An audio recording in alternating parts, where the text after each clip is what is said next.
자, 이 세상에는 이 의인과 악인이 있다고 제가 말씀을 드렸습니다. 의인은 누군가? 의인은 하나님 앞에 의롭다 하심을 받은 자가 의인이다, 이렇게 말씀을 드릴 수가 있고, 뿐만 아니라 의롭다함을 받은 후에 하나님 앞에 적극적으로 의를 행하는 자가 진정한 의인이라고 이렇게 말씀을 드릴 수가 있는 것입니다. 특히 오늘 성경 우리가 잠언 12장 말씀에는 의인에게는 하나님께서 복을 주신다고 성경에 말씀을 하고 있어요. 어떤 복을 주시는가? 우리가 잠언 12장 2절 말씀 같이 다시 한번 읽겠습니다. 2절입니다. 시작. 선인은 여호와께 은총을 받으려니와 악을 행하는 자는 정죄함을 받으리라. 아멘. 자, 선인은 여호와께 은총을 받는다 그랬어요. 은총을 받는다. 이 은총이라고 하는 말이 무슨 말인가? 제가 이 국어사전을 좀 찾아보니까요, 은총이라고 하는 것은 높은 사람이 내리는 은혜다, 특별한 사랑이다, 그렇게 정의를 하고 있더라고요. 성경적으로 볼 때는 은혜라고 하는 것은 하나님께서 자기 백성들에게 주시는 이 은혜라고 이렇게 말씀을 드릴 수가 있고, 또 하나님께서 값없이 주시는 하나님의 선물이다, 이렇게 말씀을 드릴 수가 있어요. 그래서 이 은총과 은혜는 사실 그 의미 자체가 그렇게 다르지 않습니다. 성경에 뭐 은총이다, 은혜다 이렇게 이야기할 때 둘이 뭐 따로 이렇게 구별을 하기보다 같은 의미로 이렇게 생각을 하시면 되겠습니다.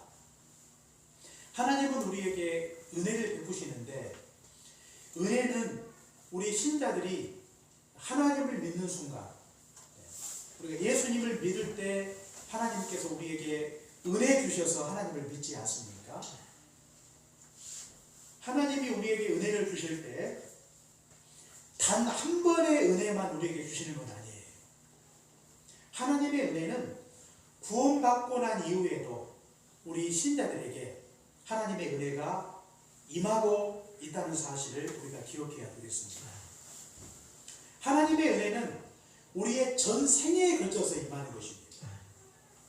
모든 삶의 문제에 하나님의 은혜가 임하고, 모든 일에, 그리고 우리가 속해 있는 모든 삶의 영역 속에 하나님의 은혜가 임하고 있다고 하는 것입니다. 그렇기 때문에 하나님의 은혜가 임하지 않는 것이 없어요. 하나님의 은혜가 이 교회당 안에만 임하는 건 아니에요. 우리의 가정에도, 직장에도, 우리가 속한 모든 삶의 현장에 하나님의 은혜가 임하고 있는 것입니다. 왜 하나님께서 우리에게 우리의 전 생애에 걸쳐서 이렇게 하나님께서 우리에게 은혜를 베푸시는 까닭이 무엇인가? 그것은 우리 인간 자체가 연약하기 때문이죠. 우리 안에 있는 죄성 때문입니다. 그리고 세상의 악함 때문에 우리에게 은혜가 절실하죠. 반드시 필요하다고 하는 것입니다. 타락한 우리 인간의 본성을 생각할 때, 부패한 이 세상을 생각할 때, 하나님의 은혜가 없이는 우리가 도저히 이 악한 세상 속에서 살아갈 수가 없는 것입니다. 그래서 이 세상을 견디고 이 세상을 살아내도록 하나님께서 우리 각자에게 특별한 은혜를 주신 것입니다. 지나온 날을 돌이켜볼 때 앞으로 인생의 모든 여정 속에 반드시 하나님께서 우리에게 은총을 베풀어 주실 것입니다.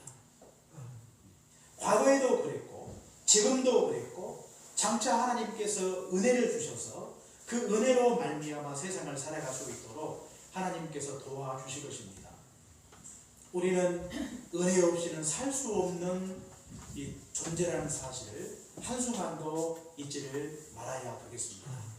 그러므로 우리가 더욱더 하나님의 은혜를 간절히 사모하시고 하나님 앞에 더욱더 은혜를 구하시는 그런 복된 인생 살아가시기를 주의 이름으로 축원합니다. 그렇다면 하나님께서 의인에게 은총을 베풀어 주시는데 그 은총이 무엇인가를 우리가 다 말할 수는 없어요. 그러나 오늘 우리가 잠언 12장을 통해서 하나님께서 의인들에게 베푸시는 은혜가 무엇인가를 우리가 몇 가지를 생각해 볼 수 있는 것입니다. 첫째로 하나님께서 의인에게 베푸시는 은혜가 무엇인가? 우리가 성경 3절에 보니까요, 뿌리를 견고하게 하신다고 성경에 말씀을 하고 있어요. 뿌리를 견고하게 하신다. 이 뿌리라고 하는 것은 생명의 원천을 가리킵니다. 생명의 원천. 하나님이 의인의 뿌리를 견고하게 하신다고 하는 것은 무슨 뜻인가? 하나님께서 우리에게 생명을 주셨고 그 생명이 견고하다는 뜻이에요. 하나님이 우리에게 주신 그 생명은 세상에 그 어떤 것도 결코 빼앗아갈 수 없는 것입니다. 세상도 빼앗을 수 없고 악의 영들도 결코 하나님이 우리에게 주신 그 생명을 범접할 수 없는 것입니다. 빼앗아갈 수 없는 것이죠. 우리가 로마서 8장에 나와 있듯이 그리스도의 사랑에서 결코 그 사랑을 빼앗아 갈 수 없다고 성경이 말씀을 하고 있지 않습니까? 환난도 빼앗아 갈 수 없고 심지어 죽음조차도 하나님께서 우리에게 허락하신 그 사랑을 결코 빼앗아 갈 수 없는 것입니다. 하나님이 우리에게 주신 그 생명은 그만큼 안전하다고 하는 것입니다. 우리가 뭐 연약하다고 해서 또 세상이 악하다고 해서 그 생명을 결코 그들이 빼앗아 갈 수 없는 것이죠. 하나님이 우리에게 생명을 주셨을 뿐만 아니라 그 생명을 하나님께서 지켜주신 것입니다. 그렇기 때문에 항상 우리가 연약한 가운데 있을 때 우리 마음속에 자꾸 의심이 들 때가 굉장히 많이 있어요. 과연 내 안에 예수의 생명이 있는가? 내가 구원받았는가? 자꾸 이것을 의심하고 걱정할 때가 굉장히 많습니다. 그러나 하나님이 우리에게 허락하신 생명은 굳건한 것입니다. 견고한 것입니다. 세상도 어떤 것도 결코 우리 안에 있는 예수의 생명을 빼앗아 갈 수 없는 줄 알고 하나님께서 우리에게 선물로 주신 이 은혜를 항상 기억하고 하나님 앞에 감사하며 살아가시기를 주의 이름으로 축원합니다. 그 다음에 두 번째로 우리가 성경 12절에 보시면 뿌리로 말미암아 결실하게 하시겠다고 이렇게 말씀을 하고 있어요. 악인은 불의의 이익을 탐하나 의인은 그 뿌리로 말미암아 결실하느니라 그랬습니다. 뿌리가 견고하면 그 뿌리에서 싹이 나오고 결국 결실하게 되는 것이죠. 뿌리는 생명의 원천입니다. 뿌리가 살아있다는 것은 생명이 살아있는 것인데 그 생명은 결국 이제 성장해서 결실을 하게 되는 것이죠. 의인이 그렇다는 것입니다. 하나님께서 우리에게 생명을 주셨고 그 생명은 성장하고 그 생명은 반드시 결실하게 되어 있습니다. 왜요? 생명의 속성이 그런 것입니다. 우리가 마태복음 13장에 보시면 천국 비유 중에 겨자씨 비유가 나오지 않습니까? 겨자씨는 아주 씨가 작은 것이죠. 그러나 나중에는 나무보다 더 커진다고 성경이 말씀을 하고 있어요. 그래서 많은 새들이 와서 거기에 깃들인다고 성경이 말씀을 하고 있는데 씨는 작지만 그 속에 생명이 있습니다. 그렇기 때문에 그 씨는 비록 적다 할지라도 결국 그 씨가 나중에 크게 성장을 해서 많은 새들이 깃들 만큼 큰 나무가 되는 것입니다. 우리가 겨울철에 한번 대지를 보세요. 겨울철에 대지를 보면 이 나무들이 다 죽어 있는 것처럼 보이지 않습니까?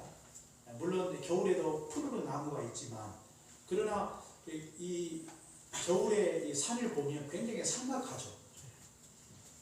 나무들이 땅에 이렇게 꽂혀 있지만 다 죽어 있는 것 같이 이렇게 보이지 않습니까? 그런데 죽은 게 아니에요. 살아있는 것입니다. 그렇기 때문에 계절이 바뀌고 봄이 되면 죽어 있는 것처럼 보였던 그 나무에 싹이 나고 또 계절이 바뀌면 결실하게 되는 것입니다. 생명이 그와 같은 것입니다. 마찬가지로 우리 안에 예수의 생명이 있고 그 생명이 살아있기 때문에 때가 되면 성장하고 때가 되면 반드시 결실하게 되는 것이 이치라고 하는 것입니다. 그러므로 우리가 예수님의 생명이 우리 안에 있음으로 말미암아 반드시 성장하고 반드시 결실하게 될 것을 믿고 우리가 확신 가운데 살아가셔야 되겠습니다. 만약에 예수님의 생명이 우리 안에 있음에도 불구하고 그것이 성장하지 못하고 정체되어 있다고 하는 것은 생명이 없든지 아니면 생명에 문제가 생겼든지 우리가 두 가지를 생각해 볼 수 있는 것입니다. 내가 예수님의 생명이 내 안에 있다는 사실을 내가 알고 믿고 확신하고 있음에도 불구하고 우리가 신앙에 성장하지 못하고 자꾸 신앙에 정체되어 있는 까닭이 무엇인가 다 이유가 있는 거예요. 진짜로 그 심정 속에 예수님의 생명이 없는 사람은 성장하지 않습니다. 성령의 열매를 맺지 않아요. 또 생명이 있지만 그 생명에 무슨 문제가 생겼어요. 생명에 병이 걸렸어요. 그러면 온전히 성장할 수가 없는 것입니다. 그러나 생명이 있다면 반드시 그 생명은 성장하게 되고 결국 결실하게 된다는 사실을 우리가 기억해야 되겠습니다. 그래서 우리가 예수님의 생명이 우리 안에 있음에도 불구하고 우리가 세상에 빠져 있고 죄악 가운데 안주하고 또 세상과 타협하고 또 우리가 선한 열심을 품고 주를 섬기지 않는다면 우리가 주님의 십자가를 지고 주님을 쫓지 않는다면 우리 안에 신앙의 열매가 결코 맺을 수가 없는 것입니다. 성장하지 못하는 데는 다 이유가 있어요. 왜 내가 결실을 해야 됨에도 불구하고 결실하지 못하고 있는 까닭이 과연 무엇일까? 우리 자신을 살펴야 되겠습니다. 아무런 문제가 아닌 듯 그냥 넘기지 말고 우리 안에 성경은 하나님의 은혜로 이 뿌리를 견고하게 하셔서 생명을 주셨다고 성경이 말씀을 하고 있음에도 불구하고 성장하지 못하는 그 이유가 무엇인가를 우리가 기억하고 성장하지 못하게 만드는 원인을 찾고 분석해서 그것이 내 안에 있는 죄악 때문에 내가 성장하지 못하고 결실하지 못하고 있는 것은 아닌가를 깊이 생각하고 우리 안에 있는 모든 죄를 과감하게 끊어내고 죄로부터 돌이키는 삶의 결단을 통해 우리 신앙이 성장하고 열매를 맺는 그런 복된 역사가 우리 가운데 나타나야 되겠습니다. 우리 안에 성령의 열매가 맺어가야 되겠습니다. 예수님이 무화과 나무를 보시고 때가 되었음에도 불구하고 열매를 맺지 못한 무화과 나무를 저주하고 계시는 걸 볼 수가 있어요. 하나님께서 우리 각자를 보시고 하나님께서 기대하는 바가 있어요. 그런데 하나님의 기대에 미치지 못할 때 우리는 하나님의 징계를 결코 피할 수 없는 것입니다. 하나님께서 오래전에 우리 가운데 예수의 생명을 허락해 주신 것입니다. 그 생명은 결코 세상에 빼앗아 갈 수 없는 안전하고 확실한 생명을 하나님께서 우리에게 허락해 주신 것입니다. 그 생명은 그대로 머물러 있지 않고 때가 되면 성장하고 때가 되면 반드시 열매를 맺게 되는 것입니다. 이것이 바로 하나님께서 의인들에게 주시는 하나님의 은혜요 하나님의 축복이라고 하는 것입니다.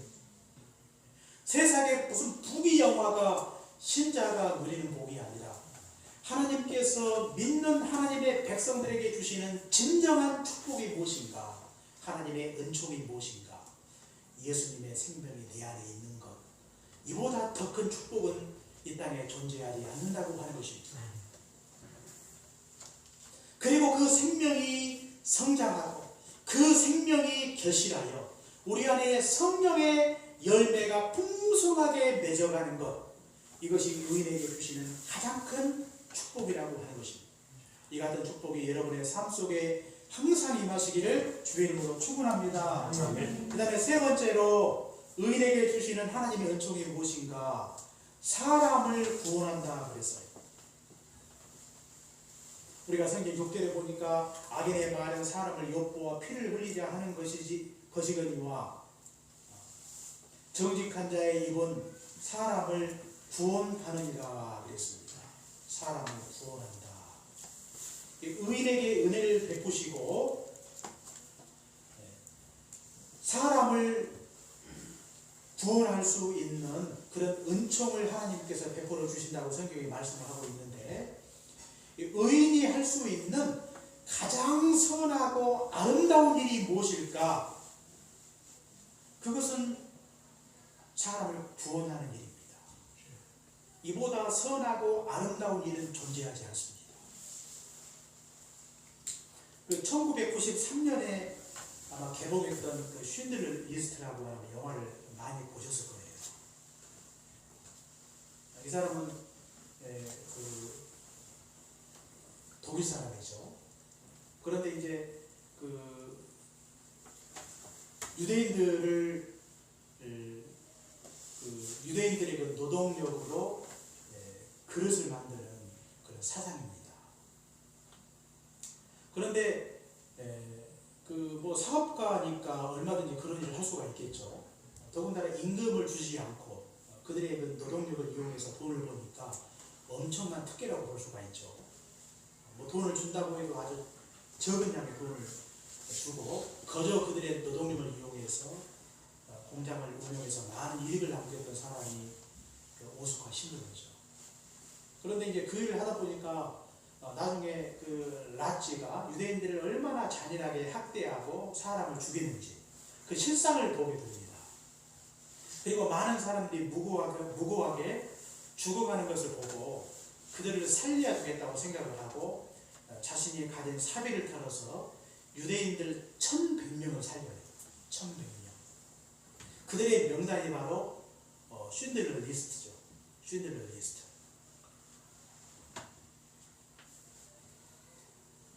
그가 1100명의 유대인들을 살림으로 말미암아 유대인들에게 거의 뭐 영웅과 같은 그런 취급을 받지 않습니까? 그런 대우를 받죠. 그래서 시온산에 그의 무덤이 있죠.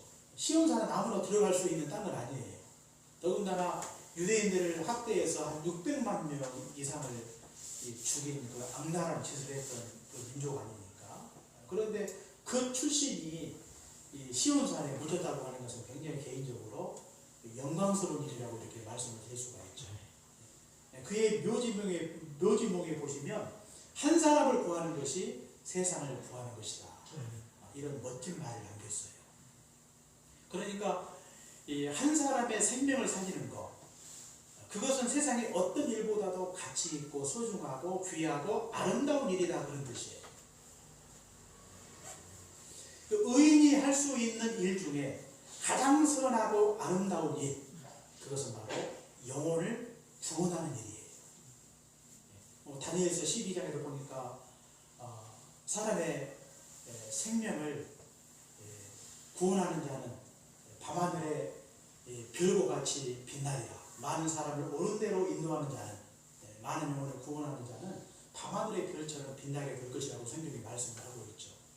그러니까 우리가 이 땅에서 이 참 의미 있고 가치 있는 일들이 참 많이 있지만 이 일들 중에 가장 소중하고 귀한 것, 가장 아름다운 일이 무엇일까 이렇게 묻는다면 그것은 천하보다 귀한 한 생명을 구원하는 일이다.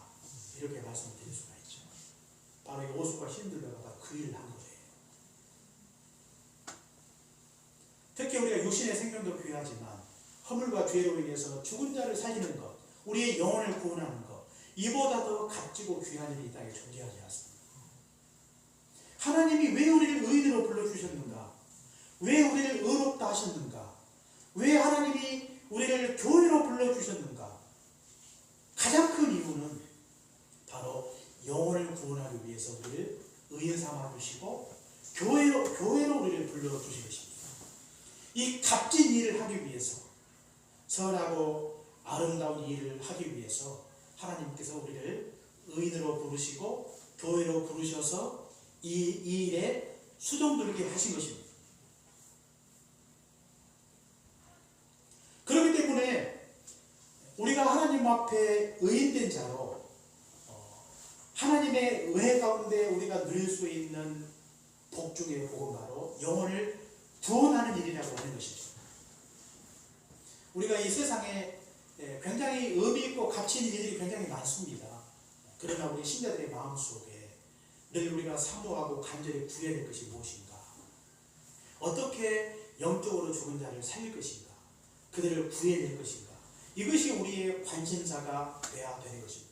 물론 우리가 세상에서 출세하고 세상의 사회에 기여를 하고 또 뭔가 사회에 유익한 일들을 많이 하시면 좋겠습니다. 특히 우리 신자들이 신자의 이름으로 이런 여러 가지 것들을 많이 하시는 것이 하나님 앞에 영광을 돌려드리는 하나의 방법이 될 수가 있는데, 그러나 늘 우리 마음속에는 어떻게 하면 내가 죽은 자를 살릴 것인가? 어떻게 하면 내가 영혼을 구원할 것인가? 여기에 깊은 관심을 가져야 되겠습니다. 특히 우리가 이 일을 위해 우리가 하나님 앞에 기도해야 되겠습니다.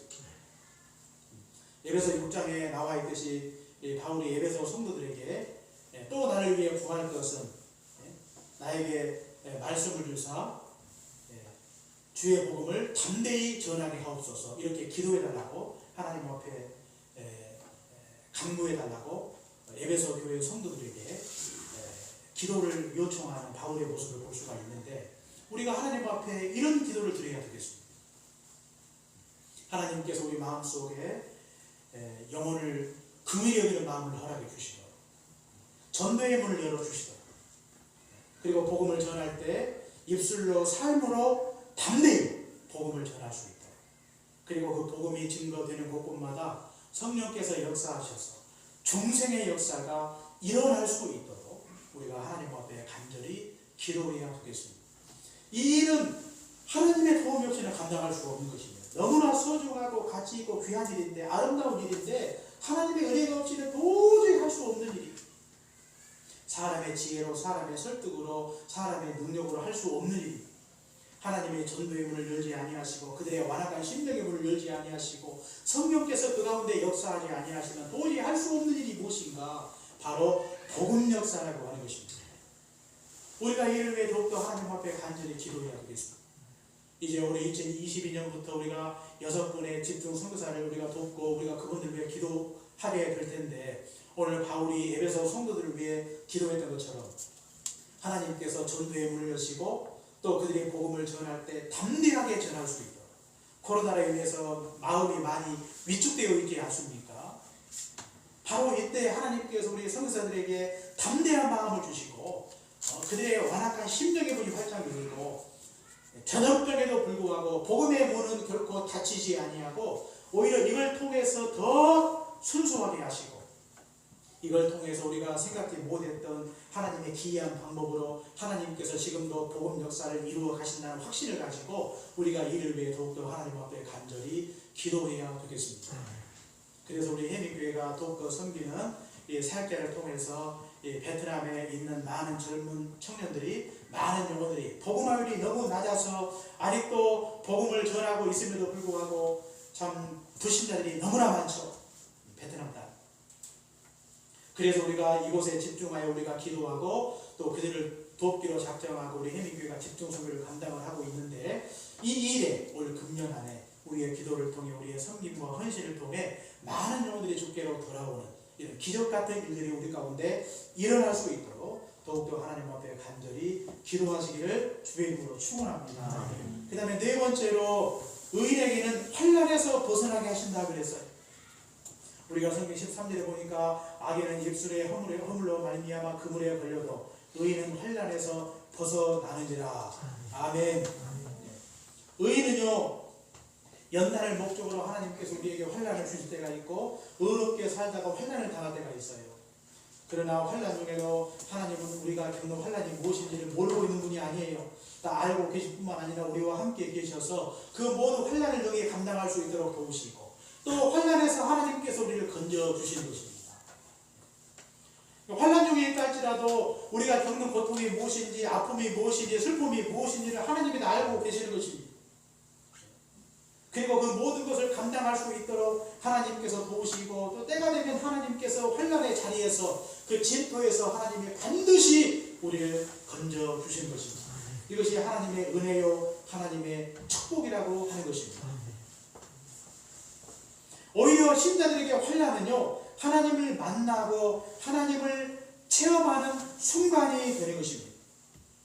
그러므로 우리는 이 환난 중에 있을 때 그 환난이 저주라고 생각하지 말고 그 환난조차도 하나님께서 우리에게 주시는 복이다. 우리가 마태오 5장에 보니까 이 의에 줄이고 목마른 자가 복되다. 그래서 의를 위하여 핍박을 받는 자가 복되다. 이렇게 말씀을 하고 있는 걸 볼 수가 있습니다. 이 의를 위해 살다가 환난 당하는 게 신자에게 복이 되는 것입니다. 우리는 환난 중에 주님을 인격적으로 만날 수가 있어요. 환난 중에 하나님의 음성을 들을 수가 있고, 환난 중에 우리 각자를 연단하셔서 더욱더 하나님 앞에 온전한 자로 세우시고, 그 연단의 과정을 통해서 우리의 믿음을 더욱더 굳건하게 만들어 주신 것입니다. 그러므로 우리가 환난 중에 있을 때 그것은 우리 신자에게 복임을 항상 기억하시고, 환난도 하나님의 은혜로 감당할 수 있도록 환난 중에 우리를 건져 주시기를 우리가 하나님 앞에 더욱더 간절히 기도해야 되겠습니다. 우리가 겪는 환난이 무엇인가를 알고 계시는 것입니다. 이스라엘 백성들이 애굽의 이 학대로 바로의 핍박으로 말미암아 고통 중에 있을 때 그 고통의 그 소리를 하나님이 들으시고 하나님이 모세를 그들에게 보내주신 것처럼, 하나님께서 환난 중에 우리가 하나님 앞에 기도하게 되면 그 기도가 하나님 앞에 상달되고 하나님께서 그 환난에서 건져 주시도록 우리 가운데 일하셔서 하나님의 때 하나님의 방법으로 그 환난에서 벗어나도록 하나님께서 축복해 주신 것입니다. 환난 중에 부르짖는 의인이 부르짖어 기도할 때 하나님께서 그 기도를 들어주시는 것입니다. 환난 중에 의인의 간구를 역사하는 힘이 크다 그랬어요. 의인이 환난 중에 기도하면 하나님께서 그 기도를 반드시 들으시고 응답해 주실 것입니다. 환난 중에 하나님께서 우리에게 하나님의 사랑의 손길을 내미시고 그 환난에서 우리를 건져주시고 높은 바위에 세워주실 것입니다. 이것을 믿고 하나님 앞에 간절히 기도하십시오. 하나님은 교만한 자를 물리치시고 겸손한 자에게 은혜를 베풀어 주신다고 그랬어요. 겸손한 자는 어떤 자입니까? 기도하는 자가 겸손한 자예요. 가장 이 세상에서 겸손한 자는 하나님 앞에 모든 것을 내려놓고 이렇게 하나님 앞에 기도하는 자가 가장 겸손한 자라고 이렇게 말씀을 드릴 수가 있어요. 사람이 언제 가장 겸손해지는가? 기도할 때 가장 겸손해지는 것입니다. 기도하는 그 자리가 내가 가장 겸손해지는 그 순간입니다. 겸손한 자의 기도를 하나님이 물리치지 아니하시고 그 기도를 들으시사 우리를 환난에서 건져 주신 것입니다.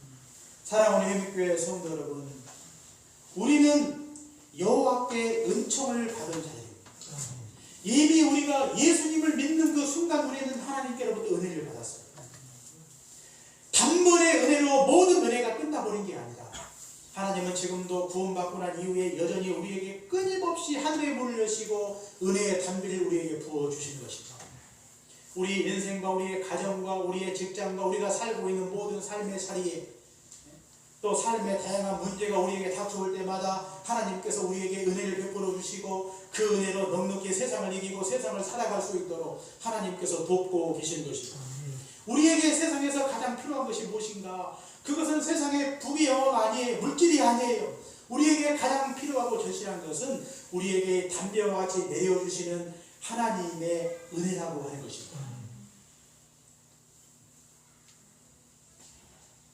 만약에 그 동화에 보시면 그런 동화가 있죠. 그 알라딘의 요술램프 동화 아시죠? 그래서 그 요술램프를 통해서 몇 가지 소원을 들을 수가 있죠. 몇 가지 소원이죠? 세 가지죠, 세 가지. 그래서 내가 원하는 게 뭐냐 이렇게 물을 때 세 가지 소원을 이야기하는데, 근데 만약에 하나님께서 우리에게 네가 어떤 그 소원이 있느냐 이렇게 물으신다면 우리가 하나님 앞에 가장 첫째로 구할 것이 무엇일까? 그것은 뭐 젊은 청년들이야 뭐 직장도 주시고 좋은 배우자도 주시고 또 뭐 진급도 시켜주시고 이런 소원을 이야기할 수 있겠지만, 그러나 우리가 하나님 앞에 먼저 구할 것은 그것은 바로 은혜가 아닌가 생각이 돼요. 하나님께서 우리 인생과 우리 가정 가운데 우리 교회 가운데 하나님이 큰 은혜를 베풀어 주시도록 우리가 하나님 앞에 간구하시려 드리겠습니다. 솔로몬이 지혜를 구한 것처럼 우리가 하나님 앞에 은혜를 구하십시오. 그래서 그 은혜로 우리가 전생에 걸쳐서 은혜로 사시고 은혜로 승리하시고 은혜로 복을 받고 은혜로 이기시고 은혜로 견디시고 또 은혜로 환난에서 노임받고 은혜로 생명을 얻고 은혜로 성장하고 은혜로 우리의 삶이 더욱더 견고한 그런 삶이 될 수 있도록 우리의 삶을 하나님께서 마음껏 축복해달라고 우리가 더욱더 하나님 앞에 간절히 기도하셔야 되겠습니다. 매일매일 일어날 때마다 하루의 첫 시간에 하나님 앞에 기도하십시오. 오늘도 하나님께서 은혜를 주십시오. 이미 우리가 은혜를 받았고 또 은혜 가운데 살고 있음에도 불구하고 매일매일 우리에게 필요한 것은 바로 하나님께로부터 매일 아침에 이슬과 함께 내려주었던 그 만나처럼 오늘 우리에게 은혜의 만나를 하나님께서 우리에게 풍성하게 허락해 주시기를 하나님 앞에 간절히 기도하셔서 은혜로 하루하루 살아가시기를 주의 이름으로 축원합니다. 기도하겠습니다. 사랑해 주님 감사합니다. 오늘도 하나님 아버지께서 복된 말씀 허락해 주신 것을 감사합니다. 오늘도 너희에게 주시는 하나님의 은혜가 무엇인지 다시 한번 생각하게 하시니 감사합니다.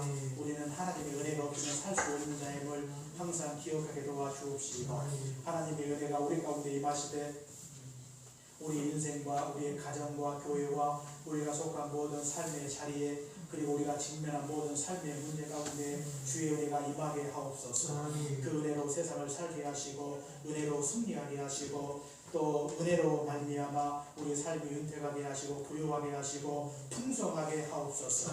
하나님 앞에 항상 은혜를 구함으로 말미암아 그 은혜가 우리 삶 속에 흐르는 물처럼 날마다 흘러감으로 말미암아 우리 인생이 정말로 주 안에서 복되게 하시고 형통하게 하옵소서. 예수님 이름으로 기도합니다. 아멘. 오늘 시간 다 같이 찬송가 500